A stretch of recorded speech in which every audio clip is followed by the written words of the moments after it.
सभापति जी, आपात स्थिति लागू होने के बाद देश असामान्य स्थिति के दौर से गुजर रहा है।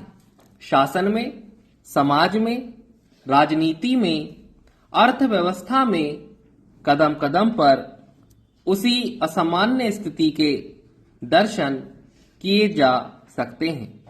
मेरा अपना अनुमान ऐसा था कि इस विकट स्थिति में शायद बजट भी कुछ असामान्य ही ना हो, विशेषकर तब जबकि लोकसभा का जीवन 1 वर्ष के लिए बढ़ाया गया।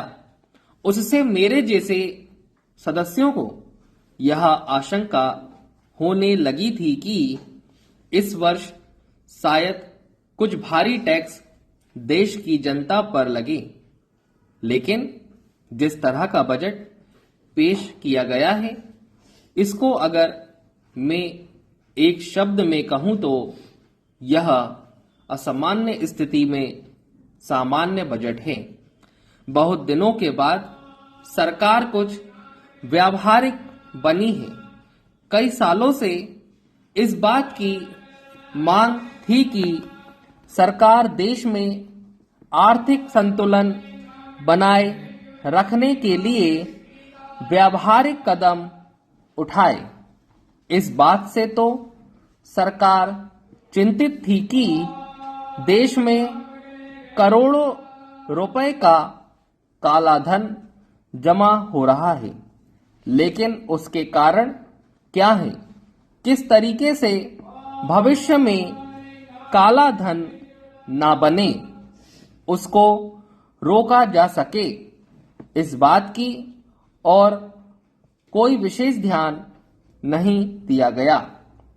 महोदय, उत्पादन अनाज का घटता जा रहा है, इसकी चिंता सरकार को थी। लेकिन क्यों घट रहा था, इसके कारणों की ओर ध्यान नहीं दिया गया। मजदूर आंदोलनों और हड़तालों से सरकार चिंतित थी, लेकिन उनके पीछे कौन से कारण थे, उनकी ओर विशेष ध्यान नहीं दिया गया। इसी तरह से जो विदेशों में बसे हुए भारतीय हैं, वे करोड़ों अरबों रुपए की राशि विदेशों में जमा कराते हैं, किंतु भारत में उस पूंजी को नहीं लगाया जा रहा है। शायद पहली बार इस प्रकार का बजट आया है जिसमें इस बात की व्यवस्था की गई है कि काला धन केवल निकलकर बाहर ही ना आए, बल्कि काले धन का भविष्य में निर्माण भी ना हो। इसके लिए शीघ्र कदम उठाए जाने चाहिए।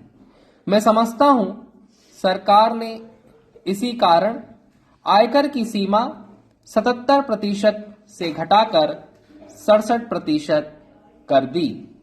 लेकिन जो देश की और दुनिया की स्थिति है, उसको ध्यान में रखते हुए अगर हमें सचमुच काले धन के निर्माण पर रोक लगानी है तो संभवतः इस कदम को और पीछे ले जाना पड़ेगा, जिससे स्वतः आयकर देने में या दूसरे तरह के टैक्स देने में कठिनाई ना हो और लोगों को चोरी और बेईमानी करने की आदत से बचाया जा सके।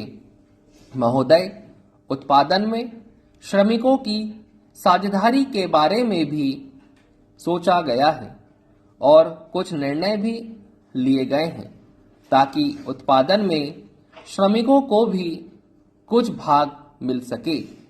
यह बहुत बड़ा कदम है।